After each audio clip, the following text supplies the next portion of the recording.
Of course you are. We all are. Take Marcus. He was bone-tired. So tired that after a 16-hour day staring at spreadsheets, he couldn't even bother to extend a finger to call the elevator. He just used the side of his fist. It was 11:47 p.m. on the 23rd floor. A dead, silent space under flickering fluorescent lights. He just wanted to go home. The elevator dinged, its old brass doors sliding open with a tired wheeze. Marcus stumbled in, catching a glimpse of himself in the polished walls. Hollow eyes, a tie loosened hours ago, a shirt so wrinkled it looked like it had given up on life. He looked like a corpse in business casual. He jabbed the lobby button. The doors sealed shut with a heavy final thud. Down he went. Marcus closed his eyes, his head falling back against the cool metal.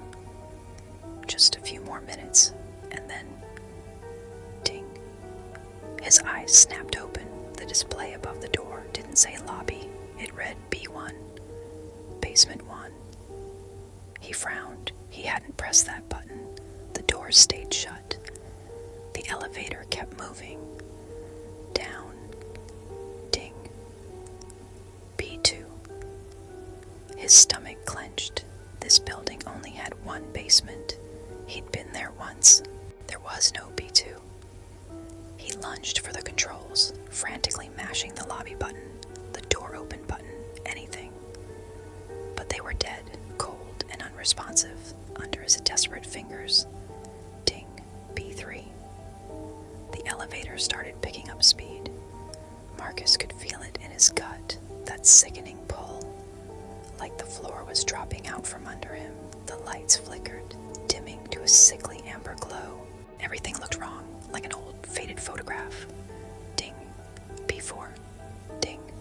B5. No, no, no, no, he whispered, his voice trembling. He pounded on the doors, the sound hollow and useless. His breath came in panicked gasps. How far down was this thing going? How far could it go? Ding, ding, ding. P6, P7, P8. The numbers were a blur now, cascading down, faster than physics should allow. The air in the car grew thick and warm, pressing on his skin like invisible hands. A smell crept in. Stale coffee, old paper, musty office carpet, and something else. Something rotten. Ding, ding, ding, ding. B12, B15, B19, B23. He collapsed in the corner, his legs giving out. The numbers were in the triple digits now, spinning into nothingness. The hum of the elevator changed, becoming a low, droning chant. Down, down, down, forever down. And then silence, a shudder. The elevator stopped as the display showed just a single, flickering hyphen. For a split second, Marcus dared to hope. A malfunction. A nightmare brought on by too much caffeine and not enough sleep. The doors would open, and he'd be in the lobby. The doors slid open. A scream died in his throat. Before him was an office identical to the one he had just left. Same gray cubicles, same cheesy motivational posters. Teamwork makes the dream work. Same flickering lights, but it was all wrong. The angles were skewed, the colors warped, and the people, dozens of them, hundreds, all standing perfectly still between the desks, all facing him. They wore business suits from every era. A 1970s pantsuit next to a modern slim-fit shirt, next to a 1920s three-piece. But their faces, every single one, was his. Not just similar. His.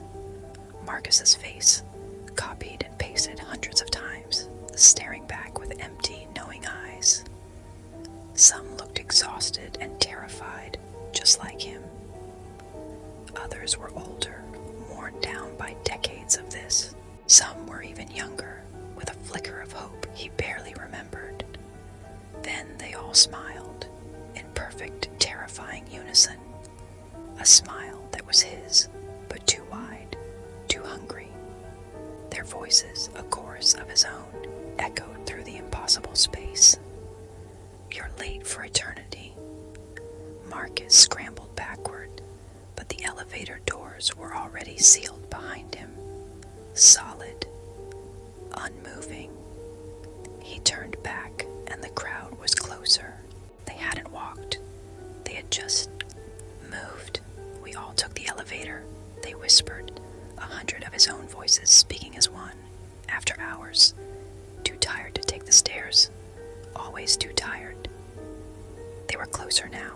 Just one more late night. One more project. One more day. Closer, but there's always one more. Forever. That's the contract we signed. That's the price we paid.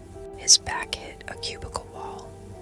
He was deep inside the office now, with no memory of moving. The crowd surrounded him, their collective breath cold on his skin. The nearest version of himself, wearing a tie he'd thrown out 3 years ago, reached out a hand. Its fingers were too long, bending in ways they shouldn't. "Welcome home," they all said. "Welcome to the bottom floor, where the work never ends, where the elevator never comes, where you'll always be." They leaned in, their faces inches from his, and finished in a whisper like wind through a graveyard. "Late." A hand clamped over his mouth. His hand, but not his. The crowd pressed in, their cold bodies merging with his, dissolving him, copying him, filing him away into the eternal workforce. As his mind faded, as he became one of them, he heard it. Ding! The elevator, somewhere behind the crowd, opened again. Through his newly multiplied eyes, he saw a figure stumble out. A tired office worker. A woman this time, clutching a briefcase, squinting in confusion. And Marcus, along with all the others who wore his face, and all the others who wore theirs. Endless rows of identical, damned faces stretching into a fluorescent infinity, turned in unison. They smiled, and they spoke. "You're late for eternity."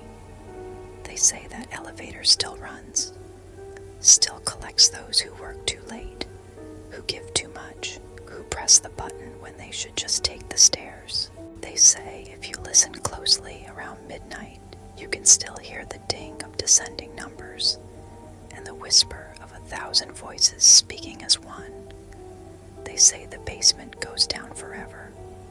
They say, but you won't listen, will you? Not when there's one more email to send. Not when there's one more report to finish. Not when you're already running late. You never do. Thanks for watching. If you enjoyed this story, be sure to hit that like button and subscribe for more chills. Stay safe out there, and maybe just take the stairs next time.